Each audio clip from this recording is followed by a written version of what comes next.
सोहर गीत में आप सभी लोग को बहुत बहुत स्वागत है। तो आप लोग सुने और पसंद आए तो लाइक कमेंट और सब्सक्राइब करें मेरे चैनल को। बहुत ही प्यारी सोहर गीत है, तो आप लोग सुने। झूमे नौरंगिया के डाले कोयले ये को बोले कोयले ये को बोलाए हो।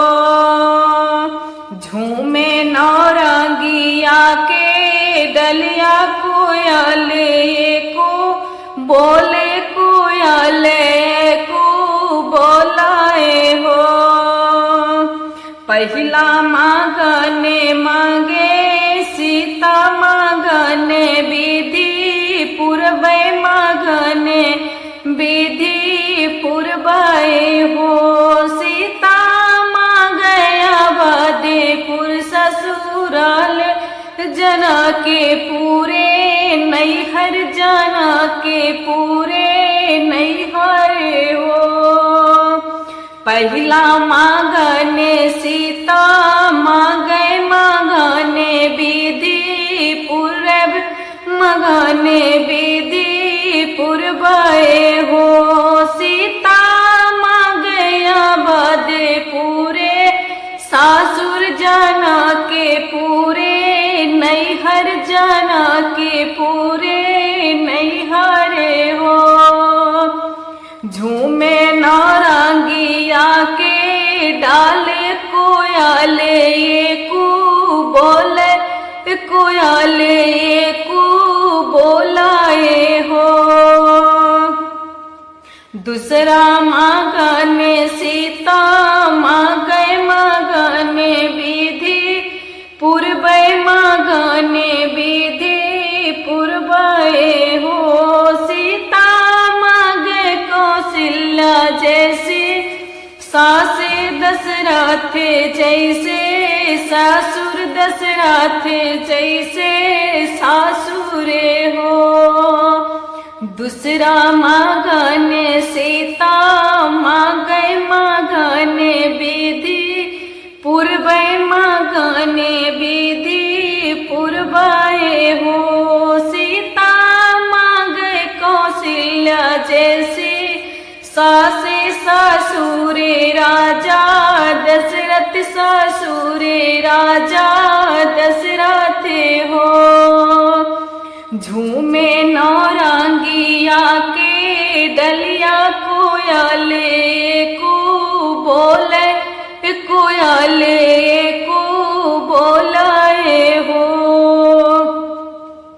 तीसरा मांगने सीता मांगने विधि पूर्वे मांगने विधि पूर्वे हो। सीता मांगे बरे भागे बाने देवारे राजा लक्ष्मण देवारे राजा लक्ष्मण हो।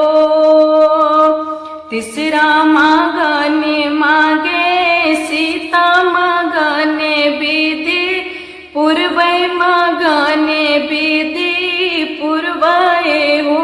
सीता मांगने बारे भागे वाने देवारे राजा दशरथ देवारे राजा दशरथ हो।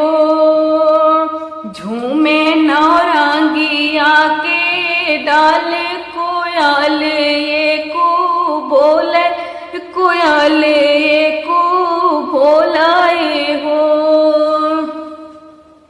चौथा मांग संग की साहेलियां साबे पूछे तुम कौन तापे किन्हे तुम कौन तापे किन्हे हो। व्रत में रही हो अबे मैं तो व्रत ऐते बारे नमके नहीं खायो नमके नहीं खाने हो। संगे साहेलिया साबे पूछ कौन व्रते किन कौन व्रते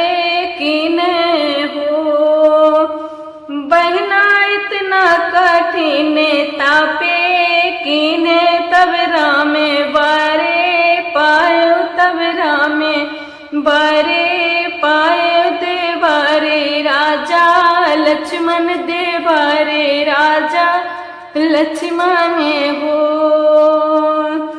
बहना इतना कठिन तापे कीने तब रामे बारे पायो तब रामे बारे पायने हो। झूमे लावांगिया के डलिया कोयाले